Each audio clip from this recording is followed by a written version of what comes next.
केतु मंगल के समान फल देता है और इसका प्रथम भाव में गोचर में फल होता है रोग और चिंता देना।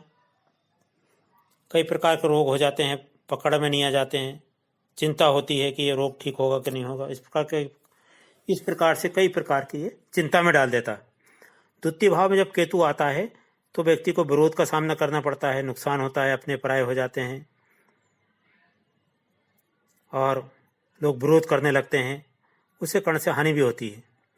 तीसरे भाव में जब केतु आता है तो व्यक्ति को लाभ मिलता है, सुख मिलता है, अचानक उसे लाभ की प्राप्ति होती है, अचानक सुख की प्राप्ति होती है, क्योंकि केतु अचानक का कारक होता है। कोई भी चीज अचानक करता है, आपको पता नहीं लगेगा और लाभ की प्राप्ति हो जाएगी, सुख मिलने लगेगा।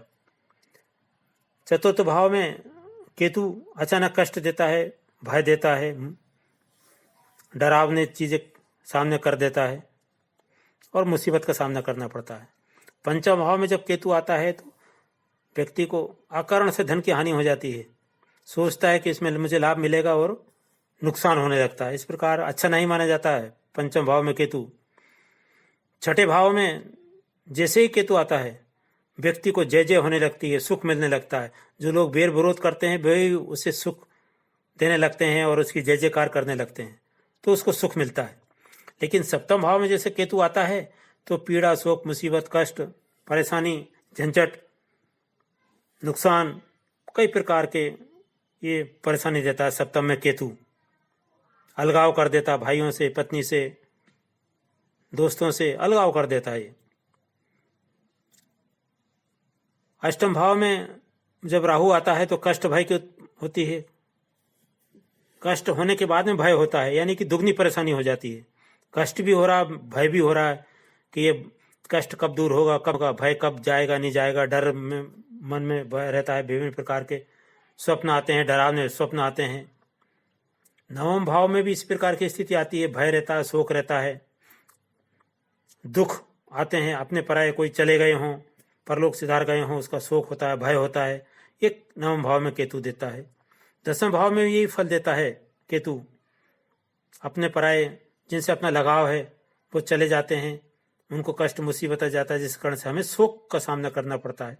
तो इस प्रकार से नवम और दसवें भाव में केतु यही फल देता है। एकादश भाव में 11वें भाव में तो केतु बारे नारे करता है, बहुत लाभ देता है, यश देता है, मान सम्मान देता है। जो कल तक विरोध कर रहे थे वही तारीफ करने लगते हैं, लोग पार्टी बदल के चले जाते हैं, वो वापिस आ जाते हैं, लोग क्षमा मांगते हैं, आपको यश मिलता है, ऊंचाइयों पर पहुंचा देता है।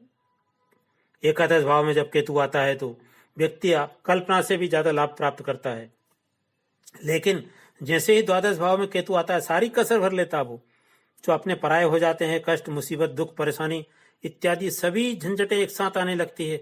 सोचते हैं अपने पराये हो गए हैं, कोई मेरी सुन नहीं रहा है, व्यक्ति खटिया पे पड़ा है, उसको कोई नहीं सुन रहा है, अच्छे कार्य कर रहे हैं, विरोध कर रहे हैं लोग, पति पत्नी विरोध कर रही है, संतान विरोध कर रही है, यार दोस्त परेशान कर रहे हैं, जो कल तक अच्छे थे वो लोग आपका विरोध कर रहे हैं, कष्ट मुसीबत दे रहे हैं।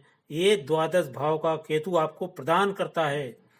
साथियों, इस प्रकार हमने जाना सूर्य से केतु तक का ग्रह गोचर फल,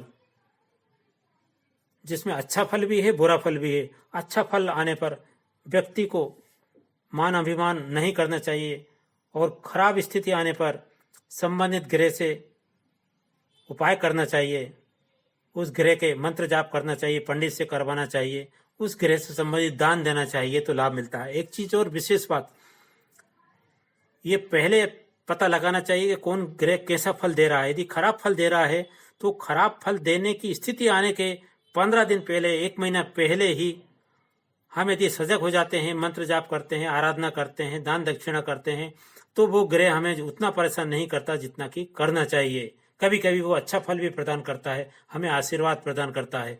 इस प्रकार ये ग्रहों के बारे में जाना हमने। ये ग्रह ही व्यक्ति के जीवन में प्रभाव डालते हैं, कष्ट, मुसीबत, यश, मान सम्मान यही दिलाते हैं।